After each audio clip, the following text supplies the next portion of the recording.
about that time. Yeah, welcome, welcome, welcome. Once again, this is Mended Men. My name is Titus Garnett, I'm Anthony Washington. and we're here to have discussions about subject matter that affect men. We don't have to be particularly black, white, green, purple, or whatever. We're just saying it's men talking about men and our issues. Some of our issues can be very heavy, some of them can be light, but we just want to have conversation right now.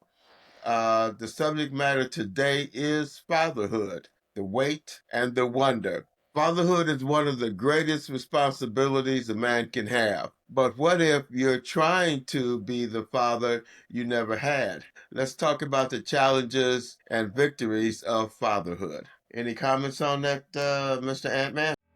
Welcome to Mended Men's Conversation, life lessons of legacy, where real men have real conversation. I'm Anthony And Washington. I'm Titus Garnett, and we're here to dive deep into the struggles, victories, and lessons that shape us as men, from mental health and fatherhood to faith, identity, and purpose, breaking the silence and starting the conversations that matter. We have over 12 years of professional experience and over 140 years of combined life experience as fathers, sons, brothers, husbands, friends, educators. We are you. We know that healing starts with honest dialogue. So let's get real. Let's get ready.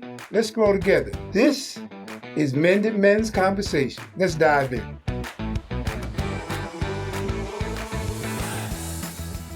I think we need more than an hour to talk about that. Yeah, you're right about that. I do. I hit the nail on the head when you say, but are you trying to be a father that you never had? I think about that. But yes. I used to think about that. It's just how I grew up and how I see my father treat me versus my other brother. He really, he didn't really relate to me. Well, I didn't relate to him. I put it like that until I got much older, maybe to be able to understand how he thought, And some of the things that he did still instilled to me today, and some things that he didn't do that is instilled to me today. It's just that making that connection with your son or daughter. Yeah, I saw a relationship. My father was very old school. Yeah, he He is. believed in not telling, or he kept his personal stuff to him, Right. close to him. We didn't know much about his younger life until the opportunity came up. And a lot of that came out of relatives who would visit and say stuff about my father. And he just give him that look because he really didn't want his personal life coming out. He had some, I don't want to say if it's insecurities or anything, but there used to be a saying, a child should be seen and not heard. In other words, they should not be told everything to hear Right. also. So he kept that. My father had a very, as I grew older, I realized how pretty heavy an influence he had on me, Yeah. and which has came to me today, has affected me today. And the thing about when we looked at our father, I didn't look at my father as anything other than a man. There's some things he allowed my mother to get away with, but there's things like we had in our previous conversations. There are things we have to do and we go through that a lot of times women don't understand or don't see what's going on internal with us, because we have ways of looking at ourselves and saying things that are could have an effect Right. He on just how didn't we talk act. about it. I think about my father. He just didn't talk about it. Yeah, I mean, some yeah. of the conversations I have with my kid, my son, I didn't get that with him because, you know, he would cut that conversation off. Hmm. What struck me um one day, and I still remember this today. I couldn't have been under 10 or something. Had an uncle, and him and my father was like left and right hand. And he came up to the house and he asked me for a hug. Listen, I'm a kid. I don't know no difference. A hug is a hug. And I went to hug him. My old man almost had a fit. You know, Hmm. he didn't explain to me why he didn't want me to do it. And it was mind boggling to me because I kept wondering in my head, what did I do wrong? What Yeah, did I we Huh? Men didn't show feelings to Emotion. other men, emotion. And a hug was considered something that uh, uh, you only got under certain circumstances. Say when you was getting married or something, he gave you a hug, said, "All right, boy." Or there was a death in the family, something very sorrowful or painful, he may give you a little bit of hug. But I can't remember really getting a hug from my old man until I had kids Yeah. and started his life started to slip a little bit, and it was like, I know this may sound a little weird, but it was like that, okay, my time is up, your time is at hand, Yeah. to continue on. And it wasn't a hug like a mother's hug or a woman's hug. And a lot of times when you hug women, you have that church hug. And now when men hug now, we still got a certain way of style when we hug another man. It's more like that, yeah, blood, give him that little bump in the back, but not really that squeeze, because men weren't supposed to cry, men weren't supposed to hug. Yeah. We didn't show emotions. And it's different today. I'm gonna say it's different because I don't mind showing my emotions to my kids. Yeah, Because yeah. you have to. I don't believe that you can bottle those emotions and feelings up inside of you and not be able to show 'em and even explain to them why you feel like that. Because like we talked about before, we are human beings. Yeah, yeah, yeah. So we can't ignore those feelings that we have. It's explained. But another thing, the conversation. The conversation I've had with my son growing up was way more than the conversation my father had with me. He Mhm. was more like, okay, do this, do that. And if you ask why, either he said, because I said so, or you'll find out when you do it. All right. So once it was done, then he would comment on as good and as bad as whatever.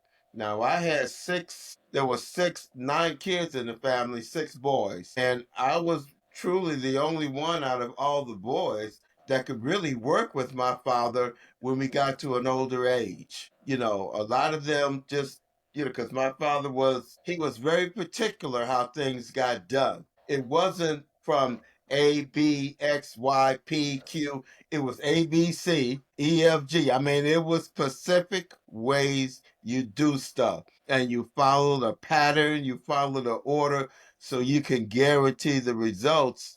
But also, his way was, when you do something, always try to do it right. It doesn't matter what it is. Always try to do it right and know what you're doing, why you're doing it. In case something is wrong, you understand how to troubleshoot it. So if you can troubleshoot it, that means you can fix it. You didn't learn to do something without knowing how to handle it if it didn't work. And that's what I got out of him. Goes straight to the point. Right, You know, right. once in a blue moon, I can remember sitting down and having those short conversations with him. But that wasn't that often. He just wasn't the type of man that that was open. I put it like that. Yeah, they didn't have conversations like we are having conversations right now. Yeah, Never and had that type of conversation with my father until I got, gosh, I mean, a lot older.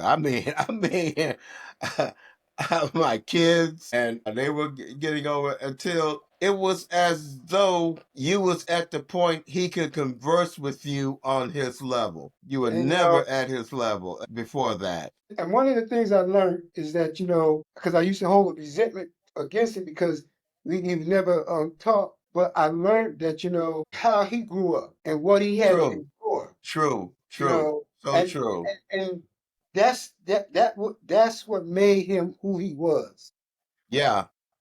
and that's how he survived. Hmm. That was his survival mechanism, and he lived like that. Yeah. When I first came out here to California, my life was a total mess, Hmm. and all I know is I needed to change. Yeah. So Yeah. I think I talked to him. I told him, I said, I gotta leave. I said, my lady friend is moving to California and I'm going with it. And I'm telling you this because if you I just need some funds. And if you can help me out, I appreciate it. When I get back on my feet, I'll give it back to you. And whatever you can do, if it's a dime, I'll take that. Uh-huh. If you can't give nothing, I'm cool with that. Uh-huh. And I left it like that.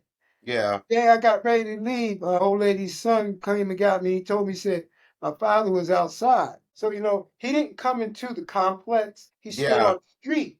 Yeah, Yeah. that was him. He just, he kept his distance. Yeah. He always, and I Yeah. went out there to see him, and we talked. He said, hey, he gave me some money. I said, what's this? He said, you leaving? Yeah, I'm leaving. He said, you be back. I said, I tell you what, I promise you, I will not be back. He said, yes, you will. I said, okay. Yeah. Seeing is believing. And when I left, and I got out to California, That and was I it. went back for a visit, but I said I'd never go back there to live. That was it. Yeah, because I needed some growth. I outgrew the way I lived. Jersey, I outgrew it. I needed something Uh-huh. different. I needed to change the scenery to help me change how I thought and Yeah. whatnot. But and I think from that point forward, me and him started having conversations. I would Mm-hmm. call him up, and I told him, I said, why don't you come on out here? I get you a plane ticket. Mm-hmm. He was not going to fly no plane. But that's just him. Now, when he Yeah. said he'll catch the train, I said, okay. I said, I'll look into that and I'll get you a train ticket and you come out here and visit. But he passed away before I can get things together. Yeah. But Yeah. when I Yeah. came out here, that's when we really started to have Yeah. conversations. I really started to understand who he was. Right. Yeah. And my father being from the South, being from Mississippi, I understood why he kept things quiet because raised up the time of Jim Crow and all that crap going down in Mississippi, you keep your mouth shut because you can get in more trouble by speech than you did by action. Yeah. So he learned just to be quiet, and there was always kind of a underlying saying, "Don't let other people know what you're thinking." All right, just kind of keep it to yourself. And Mhm. when I moved back to the South from Chicago, I felt the same way as you did. I'm not going back. I had outlived my time in Chicago. I had said, okay, I was raised in the city, and I always had this inner feeling of moving on. And when I said I was moving back to the South, my mother, she was like, I ain't never going back. I didn't want to hear all that. My dad said, okay, that's good. Why? I said, because that's where you came from. And I feel like that's where I should go back to. And he says, okay, I can understand that. I said, that's for me, that's where it all started because that's where it started for you. And he was a man that works with his hands. And nowadays it's difficult to find a lot of young people who could actually work with their hands. No, who Not actually want to work with their want hands. to work with their hands, right? And to work with your hands, that didn't mean you were intellectually weak. No, Yeah. no, you had to know Trade. what you did. You had to trade. You had to figure it out. You had to understand it. And you needed some training and you needed to keep your mouth shut while you was being trained. And so that we're going to get into a little bit more about our fathers because that has a great bearing on men Today. today. It Hey, really Ty, let me does. ask you a question. What do you think is different between you and your father? What do you think you do different today that your father did back then? Or what you learned from your father that made you a better man today? Put it like The discipline that you need, various types of discipline. One, how to survive in this world, in society, your personal environment, all right, versus somebody else's environment. The discipline you needed to be a father, in other words, a family man. All right. You had to understand there was a saying that men are from Mars, women are from Venus. In other words, there's a different mentality process. And you had to learn at times not to sacrifice who you are for the pleasure of someone else. Like your job, and you work hard on your job. That doesn't mean I had to learn, that doesn't mean you will be looked at successfully on your job, but people could trust you. When you were assigned to do something, you would do it. In other words, you didn't automatically, for my father, believe that I'm not going to trust you until you give me a reason to trust you. You And had to if earn. I, huh? You had to earn that You trust. had to earn that trust. And if you lost that trust, there was a really, really, really, really good chance you would never get it again. You would never get it again. And if you did get it again, it wouldn't be 100%. It'd be just a piece for that incident or that situation at that time. Yeah, But when they gave you their trust, it was like their word. My word and my trust was synonymous. It was strong. It made me who I am and breakable. Today, I trust is a very, very important thing to me to trust you. And when I find out that I can't, then I'm not going to jump in your face and bring it up. I'm just going to let it go. I'm just going to, hey, I'm gonna give you that he's space. give you a space. And Yeah. that's it. So what did you pull from your old man till Well, today? you know something? You asked me, that, and I want to go to the next question. The Yeah. wound. Well, How absent or abusive father affected the man's image. mm-hmm. I can't say my father was absent. He was there. He was there, and if this make any sense, he was there and not there. True, true. I understand what you mean. And I understand. in a way, in a way, he was abusive. Mm-hmm. But he had that mentality that he would beat on, he would hit my mother. Mm-hmm. And I seen that happen a couple of times. But my mom was the type of person that, she would throw down too. But he was the only man that I found out, not between from her, but from relatives, that he was the only man that she couldn't whoop. Because she was a fighter. I got you. But she had gotten to the point where she got tired of taking them butt whooping. Yeah, yeah. And I know one day, I had to be in the summer, we was getting up. He stayed out all night. He come home early in the morning, and she was making breakfast for us. She had some grits, eggs, and sausage on the stove, Mm-hmm. and it Yeah. was six of us. Oldest brother was out; he was on his own, and we was waiting for her to fix the breakfast. So he come in there, and he come in knowing he was dead wrong, but he come sitting at the table. And he was just talking mess. And Mm-hmm. to my, I should come over there and slap you. And my mother had her back to him. She never Mm-hmm. turned around and said anything to him, while he was talking smack. And he act like he was gonna get out the chair. She didn't even turn around. She said, "I'll tell you what, you come over here, you're gonna go back over there with a pot of grits on you. So you make a choice of what you want to do." And we sit there, we looked at him. Hey, he had good sense. From that Well, point on, he didn't put his hands on it no more. that's what we would call we were young, the Al Grits proposition. You remember Al Yeah, that's what it Green? was. We And called that the was Al before Grits. Al Green Street. That was before Yeah, his I time. know. Yeah, but I'm talking about later on we talked about like that. I can laugh about that, but I think maybe a couple of weeks after that, he packed his stuff and went to move down his sister's house. But even Uh-huh. though he left the house, he was still in our lives. Yeah. We now one thing that kind of knocked my boots is that when she came home from work, because he didn't like her to work. Yeah. He had issued her. But when she went to work anyway. When she came home and he had left, first thing she walked in the door, all of us run down there and we tell her, "He gone, Daddy gone." I Mm-hmm. mean, it didn't move her a bit. She went in, took her shoes off, sat down at where she usually sat, and said, "Well, only thing I'm gonna tell you, you know where your father lived. But long as you live, long as he lived, don't ever let me hear you disrespect him." And Right. Right. that blew my mind, because I seen this man actually put his hands on her. Uh-huh. And for her to tell us that, it shocked me. She took her shoes off, went upstairs, said, "I'm going to go get in the bed. If y'all with something to eat, I to go in there and get it. And when I get up, I'll fix dinner." That was the end of that. Yeah. You know? Yeah. And he was still calm, visit, but he wasn't going to live there no more. You know, Yeah. uh, Yeah. I learned that one thing I regret. I learned that I never want to put my hands on a woman, and that's one of the things that just coming up I couldn't see myself. Yeah. Now I mean I ran across some women that got to the point that be right here in your face, and you want to just knock them out, but I said, "Nah, I can't do this." Yeah, So and I understand what you're talking about. My father was not abusive. I can only remember maybe once or twice I could actually remember he laid hands on me.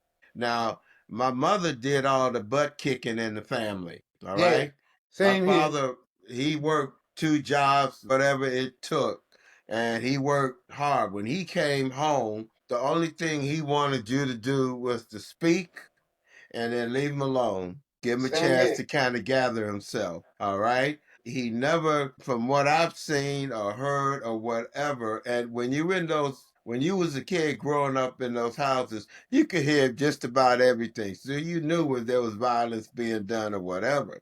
But he would never, I never heard him say anything or threatening my mother at any time. Now, my mother was a strong-willed person anyway, but her and my father always talked things out. All right. But you could tell when he was upset, he called her by her nickname, sister. Now you know I mean, yeah, whatever. You know he mad. Yeah, her nickname they call her sister for sure because all her sisters and stuff. She was running the family.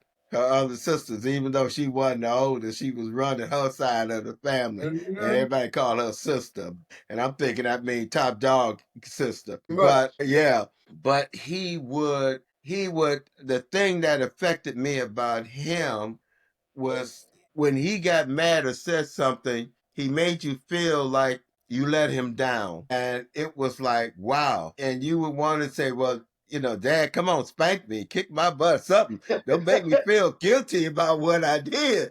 All right. You let him down. And I kind of carried that to me now. I've never threatened to put a hands on a woman because to me it wasn't right, period. Even though how far they get up right in your face and it's like they're just daring you to do it. But you knew the consequences if you did, all right? Not only you had to deal with the law, back then it wasn't the law you had to deal with, you had to deal with members of the family. The Yeah. brother, the daddy, the uncle, the all this and that, the children. No, yeah, I didn't want to be bothered with all that stuff. It was difficult to walk away.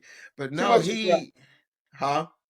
Too much drama. Too much. Yeah, way too much. The next thing that you was talking about absent. Oh, one other thing too. My father was not absent. And what I meant by absent, when I agreed with you earlier, what I mean by that is he was always around, but sometimes he just wanted to be left alone. All Yeah. right. And so he was there or he was out working.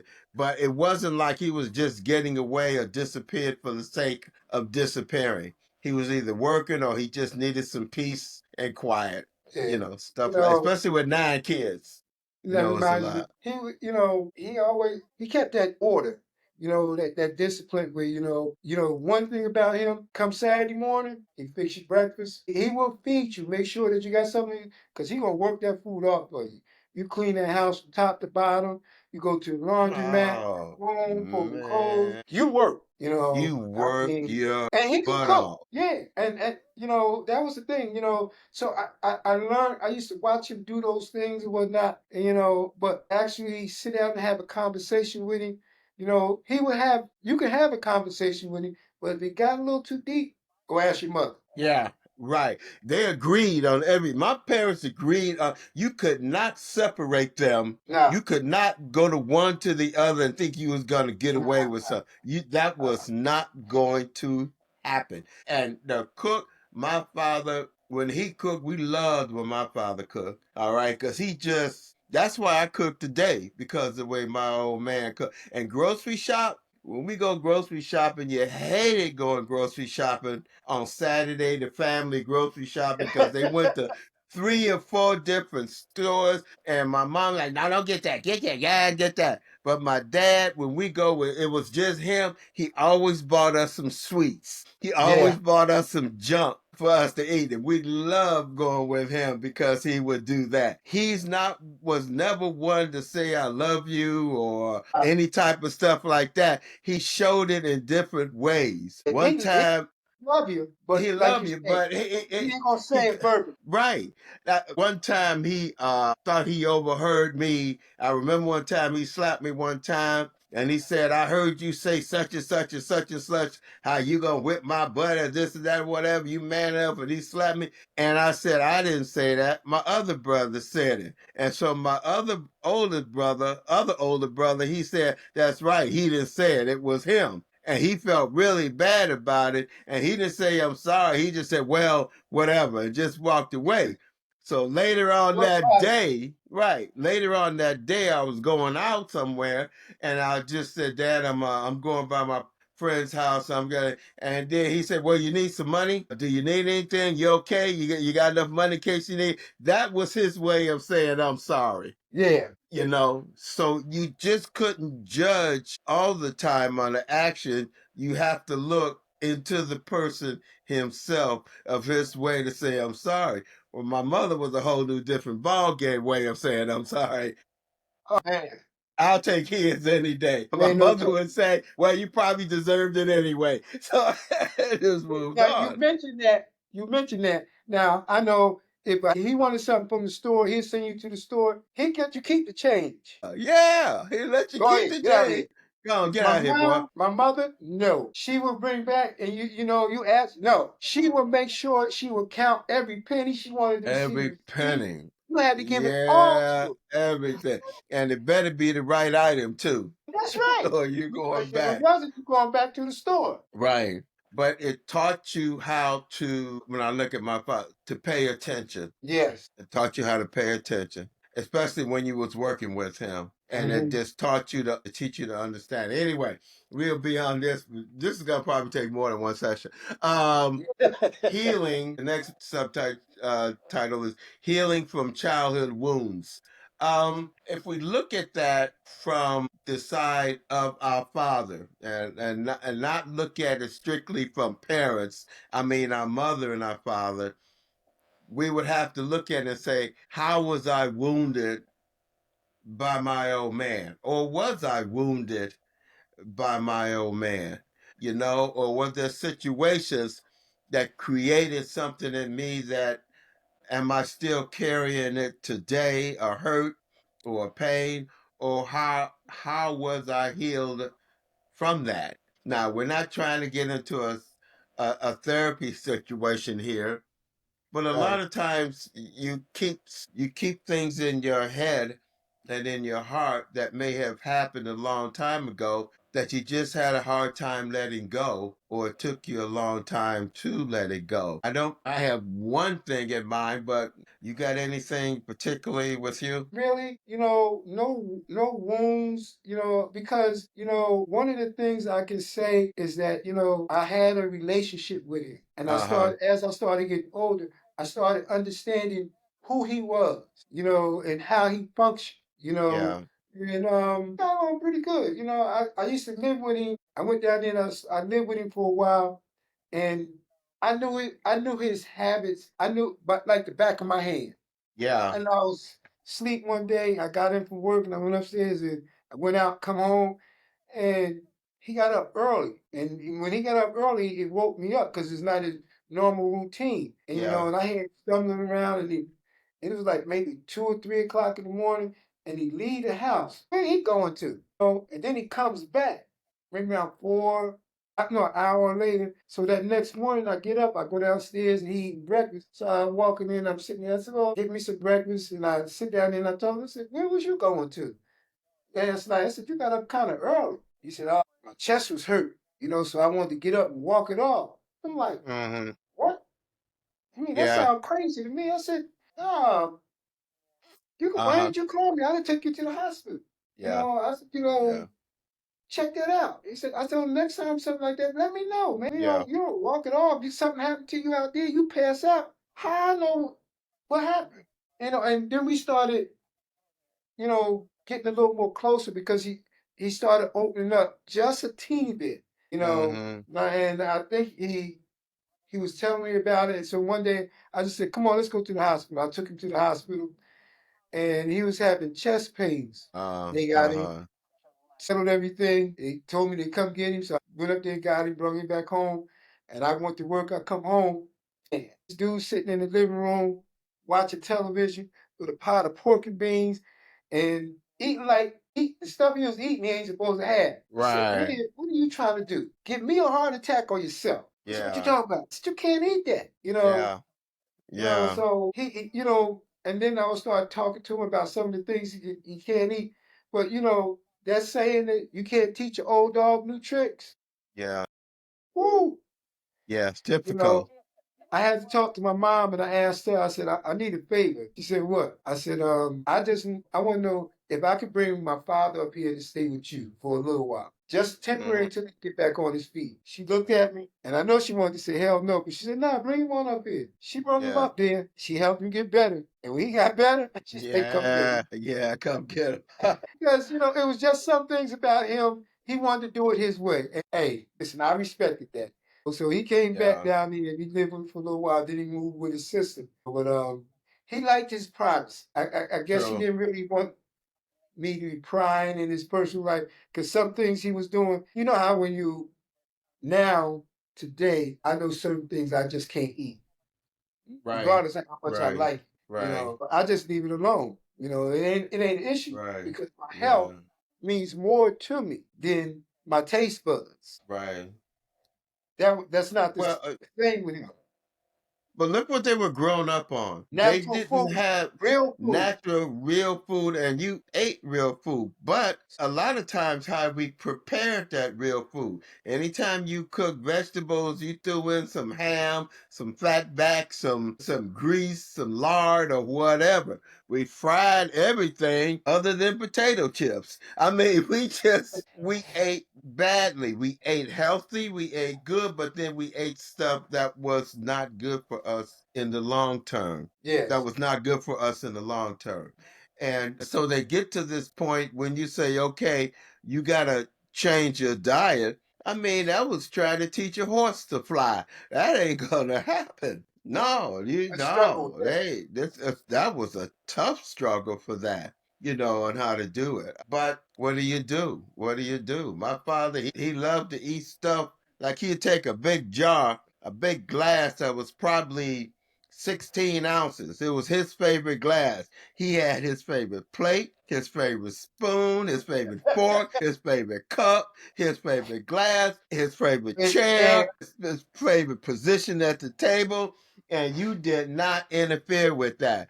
And I've got some of those habits today. But he would take a big glass, 12-ounce, 16-ounce glass, fill it full of cornbread, and pour buttermilk all on top of it and eat it with a spoon. And he was, man, I don't know, maybe that was country ice cream. I don't know. But he ate them and he said, Dad, you can't eat all that junk like that anymore. now That got me this far. Yeah, but we want you to go a little bit farther than where it you wasn't are hearing that. now. He wasn't hearing that. You Yeah, know, it wasn't. Real quick before we move on, one of the things when I was having some issues in my first marriage, and I would go to him and want to talk about it, he wouldn't talk about it. I don't want to talk about it. Just shut up and stay there. And I'm like, hey, why is he saying it like that? I really need advice. Who do I go to? And at that time, therapy was only something you heard on TV. Okay, you didn't, or by accident. but back in these days, therapy was in the barbershop. Was in the barbershop, right? Or it was physical therapy, getting your knee fixed, ankle fixed, something like that. But it was you went and got your therapy was conversation with other men. All right, Yes. that was it. But he said, no, I don't want to talk about it. And it took me a while. It really hung with me. I trapped him on top of a roof one time. Say, okay, Dad, you can't get off this roof. you know, I need to talk to you about that. I'll jump off this roof. I'm like, okay, all right, Dad, all right. And it wasn't until later, eventually, it took me a long time to let it go, was because I knew my mother was not the easiest person to deal with. And if he stayed there, heck, I could stay there. And that's the way he looked at it. Even though he didn't have to, if he wanted to, he didn't have to go through the crap that my mother had given him.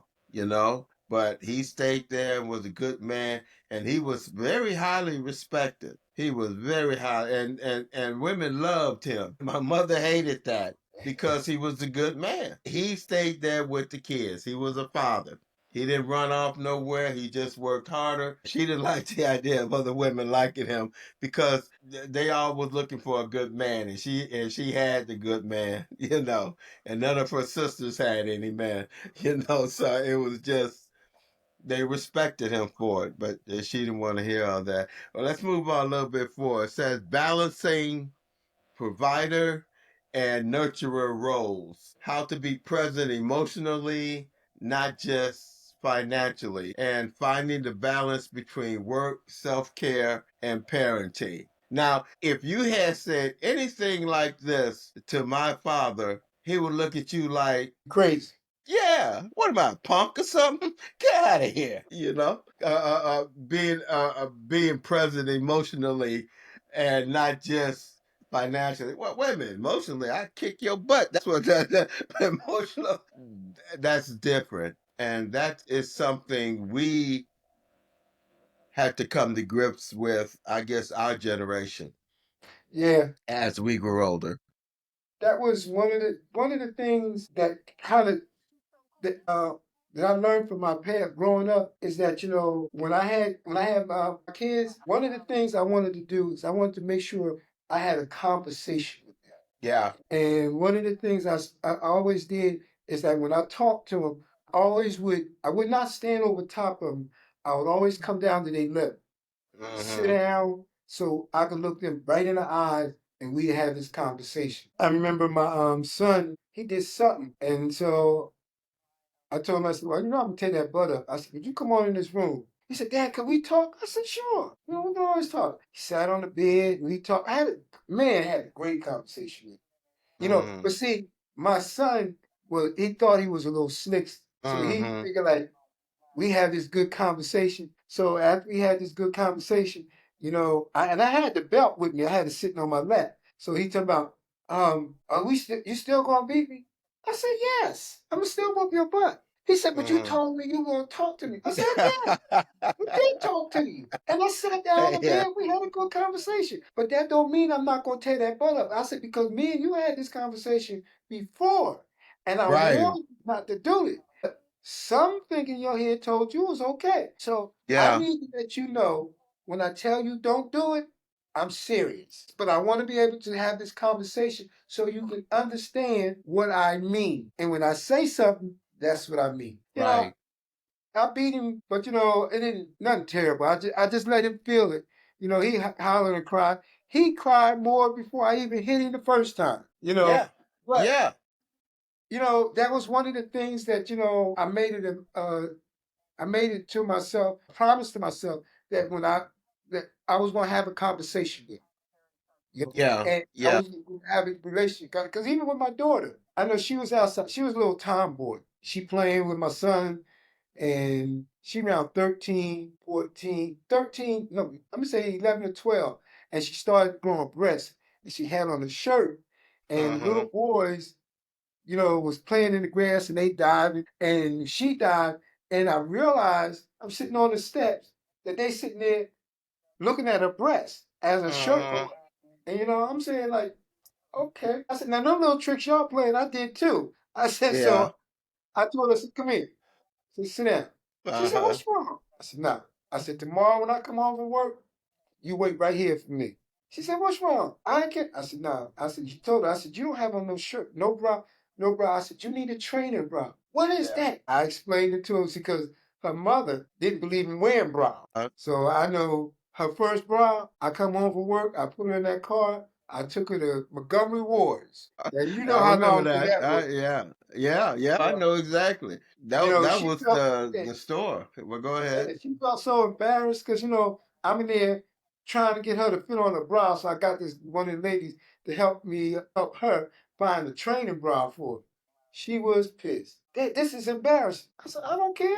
I said, Right. you keep expose yourself out there playing with your brother's friends because they looking underneath your shirt and you're not paying any attention. So it's time for you to wear a training bra. Yeah. So I enjoyed get to that conversation with him because now, me and her, I told her one time, I think, well, they was living back in Baltimore when I was in California. Her mother Uh-huh. called me and told me she was running with little boys. So, I called her up, we had this conversation, and she denied everything. I mean, it pissed me off because, she never lied to me. And, Mm-hmm. I told her, I said, all right, I hung up.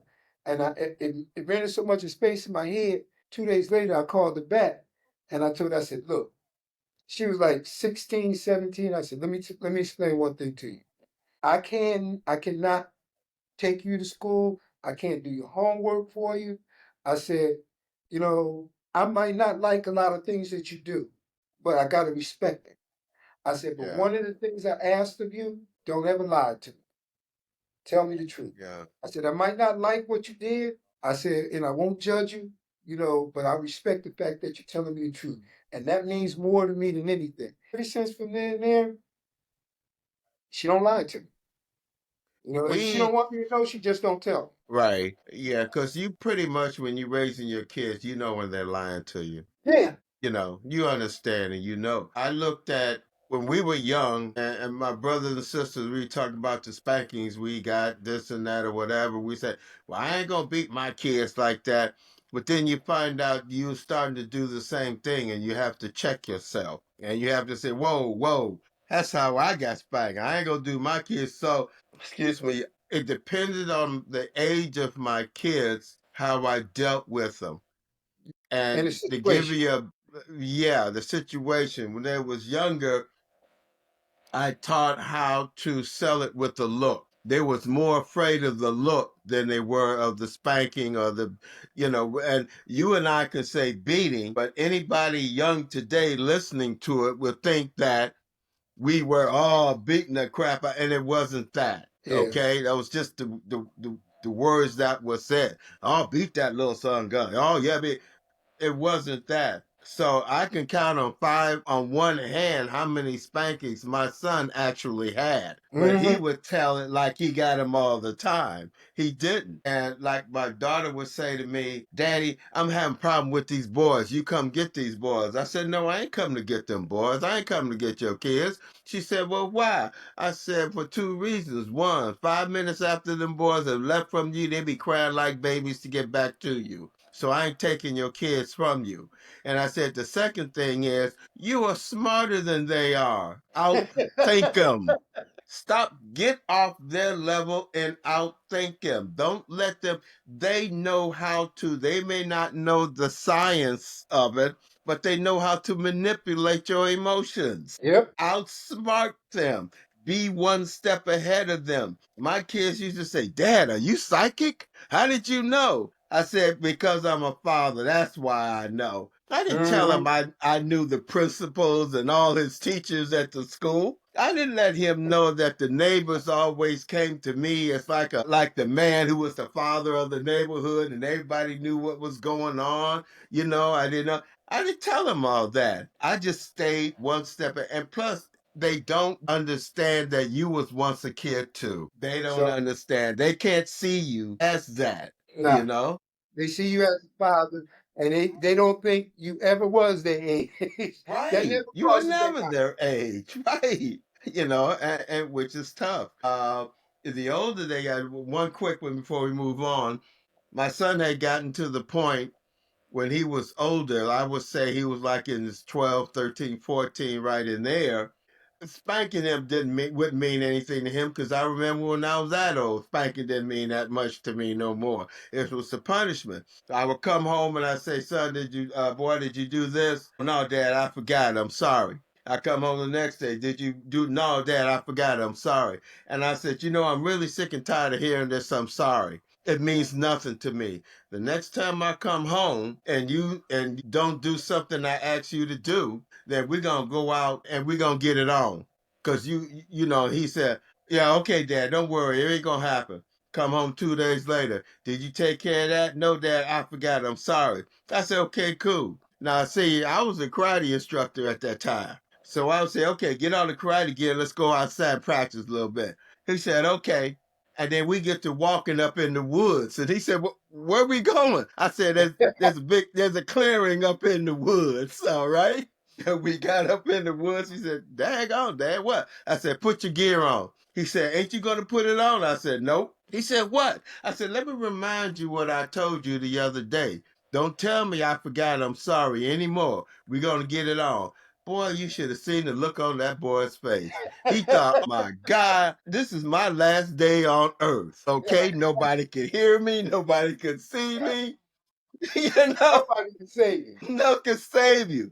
So I said, okay, let's get it on. Put the hands up. He put the hands up, and I gave him a smack, right across the head. It didn't hurt him. I knew how it didn't, it wasn't none of that. It was the idea that he got scared and he got touched. And he like, oh, dad. And I gave him a little kick to the stomach. It wasn't hard. He had the gear on. It wasn't nothing to hurt him. And he said, Dad. And he dropped to one knee and said, Dad, I'm sorry. I really am. I'm really sorry. I said, I don't want to hear you sorry. But I want you to understand this. I want you to stay out here a while and think about it. I want you to think, if you come back to the house, if you say, oh yeah, my old man is crazy, got this, I don't need all this crap, then you got to get out. It's time for you to go. All right? Or you're going to come back to the house and respect me as your father and the man of the house. Okay? And then you do what you know you need to. It ain't about me trying to beat you up or anything. It's the idea you need to know your place in our home. Because when you have kids, you got to have that place in your home, Yeah, you know, So that, yeah. And to reinforce it, every time I go to this house, I don't never just walk in. I let him know I'm coming. When I go in, if I want something to drink, I ask him. I don't go in his refrigerator. I want his kids to see me show him respect as man of the house. So that's right. our approach to being fathers have to change over the years, It does. and we have to get our sons to say, I tell them, there's things I may not have done right that you saw me do wrong. So take the things you think that could be better and you implement them. All Right. right. And So then you have your kids. We have to continue the species to grow instead of to being caught up in the past all the time. yeah, that's I think when I first got my kids after me and my ex separated, they came well, two stories. Um, they was I was paying child support. I don't have a problem. I don't wish that on no man, child support. Because I think this is just my thought. I believe that if you got kids, you need to be responsible. And Yeah. just paying child support does not mean that relinquishes you of the responsibility of being a father. Right. Because you can pay and don't be there in their life. It's just you're still absent. Right. You know, Right. I Very was much going to so. court because it's not for child support. I was going to court for visitation rights. Because when I Uh go to huh. visit, I would call ahead of time and make arrangements with my ex and let her know I'm coming and I wanted to spend some time with her. I'm going to take her with me. She was okay. Minute I get in town, she disappeared the whole time. So Mm-hmm. we go to court and I'm explaining this to the judge. So he said, well, Mr. Washington, what I'm going to do is I'm going to have your kids, and they're like 16, 17. He said, Mm-hmm. what I'm going to do is have your kids talk to a psychiatrist just to see if you fit. I said, excuse me, no disrespect to you, Judge, because I know you got a job to do. I said, but this is just my feelings. The day another man, I have to wait for another man to tell me I fit enough to see Yeah. my kids, and Yeah. I'm just talking about visitation. Yeah. That won't happen in my life, not in my Yeah. lifetime. He said, what you Yeah. mean? He said, I said, hey, you do what you got to do. I'm going to tell you what I'm going to do. I am Mm-hmm. not going to wait for another man to tell me to say, I love my kids. I love them. And I don't need another Yeah. man's approval of that. I said, but I tell you Right. what, Right. I will wait till they get 18 and I'll deal with it then. I Yeah. said, I'm not coming back to your court and nobody else's court just for visitation rights. I said, you take Yeah. money from my paycheck every month, every time I get paid. I don't have a problem with that. And I just want to Yeah. be able to spend some time with him. And you telling me that's what you want to do? Don't worry about it because I will not be back. He said, you know what you're doing? I said, I definitely know what I'm doing. And then the ex jumped up somehow. I said, now that is what you want me to deal with. That Right. is what I got to deal with. And you think Mm-hmm. now, so listen, I'm good. I'm going to catch my plane. I'm going back on the West Coast. Thank you, but no thank you. Mm-hmm. And when they did get a chance to come visit me, it was nice, but they in my apartment, and I'm going there washing clothes. So I'm on my way back in the house, and I could smell some weed. Right Uh-huh. underneath my neighbor's window. I'm saying, man, she smoking weed? Okay. So I go in the house, get some more clothes. I take them back to the laundromat. I come out. I see my son standing underneath this lady's window smoking weed. I could have blew my top right then and there. Yeah. No, I said, hey, come on in the house. We go in the house. I tell him, I said, wait right here. My daughter said, what's everything all right? I said, it's fine. I had to go in the bathroom and just throw some water on my face because I needed to Mm-hmm. calm down. Because Yeah. I swear, Titus, I was ready to put some hands on him right then and there. I know. I I said, know. I no, know. I ain't gonna do that. So come out the bathroom. I have him sitting at the table. My daughter said, sit there. I said, listen, let me explain one thing to you. I said, I don't drink or smoke. Now, my wife, she drinks. In Mm-hmm. this house, that's the only one who can do that. I said, you 16. You can't do that. Not in my house. Yeah. I Yeah. said, you can't bring your shit over here and think you're gonna shit on me. No. Yeah. Yeah. I said, but Yeah. this is how we're gonna do this from this point forward. If I catch you again, no, he said, well, Dad, I can't smoke. I smoke weed. I said, I know you smoke weed. I said, but you're not gonna bring that over here in my house. I Yeah. said, now if you want to do that, you take your ass and walk down the street and do it. I didn't get lined Mm-hmm. up. I said, that's the consequences of smoking weed. Yeah. You chose this. You want to do it? That's fine. I'm not saying no. That's your Right. choice. But there's consequences for your choice. But you're not gonna bring your shit in my place. Right. Okay? I said, now this Right. is what we're gonna do. If I catch you again, I'm gonna bring you in here. I'm gonna feed you good, and then I'll put your punk ass out. And when it's time for you to go back to the East Coast, I get you and take you to the airport. I said, but Yeah. that's what I'm doing. Do you understand what I'm saying? Yeah, I said, okay. Long as we clear, because that's how this shit gonna roll. I said, when you get your place, you make the laws. I'm gonna respect how you do. But when you in my place, you gonna respect how I run it. Okay? You No know what? problem. All I can say to that is said. All right. We had a great time today. It went a lot faster than I Oh, hey, expected. Now I we told are you so. going to, huh? It's 2 o'clock. Huh? We're at my time. We are going to pick up on this next time. We are going to pick up on this because this is a pretty heavy, and the next subject matter is about co-parenting and stepfathering, and Oh that yeah. is going to be really, really, really deep and important. So I'm glad everybody who's turned in today and been a part of this Mended Men. I'm Titus Garnett, I'm Anthony Washington. and we'll see you guys next time. Take care. That's a wrap on today's episode of Mended Men Conversations. If something we shared resonates with you, don't keep it to yourself. Share this episode with someone who needs it. Remember, healing is a journey and you don't have to walk it alone. Stay connected with us. Subscribe to the podcast and join the conversation online. Until next time, keep growing, keep healing, and keep building your legacy.